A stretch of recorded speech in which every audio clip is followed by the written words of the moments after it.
Fakta baru terungkap usai Kadis PUPR Sumut Topan Ginting ditangkap KPK di Mandailing Natal, Kamis 26 Juli lalu.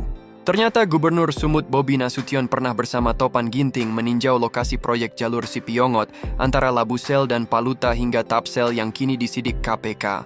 Peninjauan lokasi jalan dilakukan Gubernur Bobi Nasution bersama Topan Ginting pada Selasa 22 hingga 23 April 2025, 2 bulan lalu. Pada saat tinjauan 2 bulan lalu, Gubernur Bobi Nasution berjanji akan memperbaiki ruas jalan provinsi yang sudah rusak bertahun-tahun ini. Jalurnya mulai dari Labuhan Batu menuju Padang Lawas Utara, Paluta, hingga Tapanuli Selatan, Tapsel. Usai meninjau jalan sepanjang sekitar 100 km tersebut, Bobi mengatakan perbaikan jalan akan dimulai tahun ini. Anggaran yang digelontorkan untuk perbaikan jalan provinsi ini diperkirakan mencapai 100 miliar lebih. Selain itu, juga akan dibangun jembatan di Kecamatan Aek Bilah yang pernah memakan korban jiwa. Anggaran yang akan digelontorkan untuk membangun jembatan tersebut sekitar 20 miliar. Saat kunjungan itu, Bobi Nasution turut didampingi Kadis PUPR Sumut, Topan Ginting.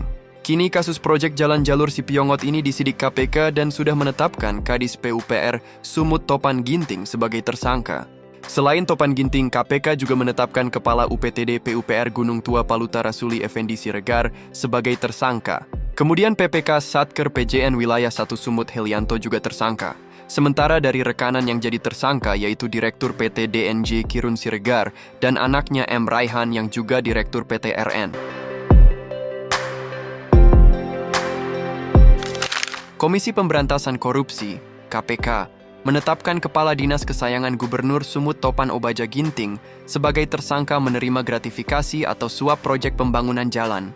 Hal tersebut disampaikan Pelt Deputi Penindakan KPK Asep Guntur Rahayu dalam konferensi pers di Jakarta Sabtu 28 Juni.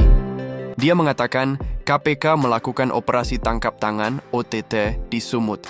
Asep menyebutkan kronologi dan konstruksi perkara terkait proyek pembangunan jalan di PUPR Provinsi Sumut berawal dari tanggal 22 April 2025.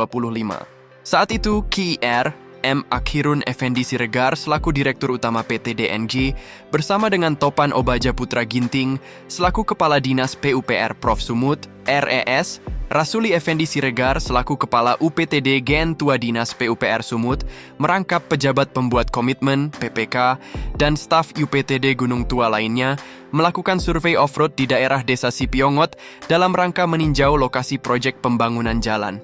TOP kemudian memerintahkan RIS untuk menunjuk KIR sebagai rekanan penyedia tanpa melalui mekanisme dan ketentuan dalam proses pengadaan barang dan jasa pada proyek pembangunan jalan Sipiongot Batas Labusel dan proyek pembangunan jalan Hutai Baru Sipiongot dengan total nilai kedua proyek tersebut sebesar 157,8 miliar, kata Asep. Adapun pembangunan proyek pembangunan jalan Sipiongot Batas Labusel dengan nilai proyek 96 miliar dan proyek pembangunan jalan Hutai Baru Sipiongot dengan nilai proyek 61,8 miliar.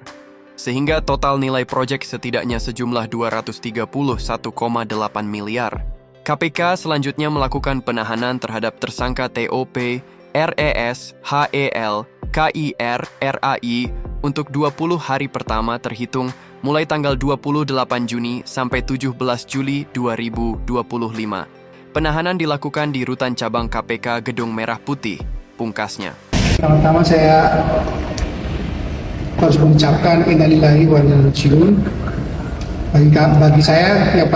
Bagi saya yang utama ini adalah tamparan besar karena regardless saya sudah bicara berbuih-buih pentingnya integritas, pentingnya menghadirkan Tuhan di hati, tapi ya masih aja begini. Menetapkan 5 orang sebagai tersangka, yaitu 1. TOP selaku Kepala Dinas PUPR Provinsi Sumut, nomor 2 Saudara RES selaku Kepala UPTD Gunung Tua Dinas PUPR Provinsi Sumut merangkap pejabat pembuat komitmen atau PPK. Ini untuk perkara di Dinas PUPR. Kemudian Saudara HEL selaku PPK Kasatker PJN Wilayah 1 Provinsi Sumatera Utara. Ini untuk perkara yang di PJN. Saudara Kir selaku Direktur Utama PT DNG dan Saudara RAY selaku Direktur PT RN. Ini adalah pihak swasta yang memberikan suap kepada 3 orang tadi.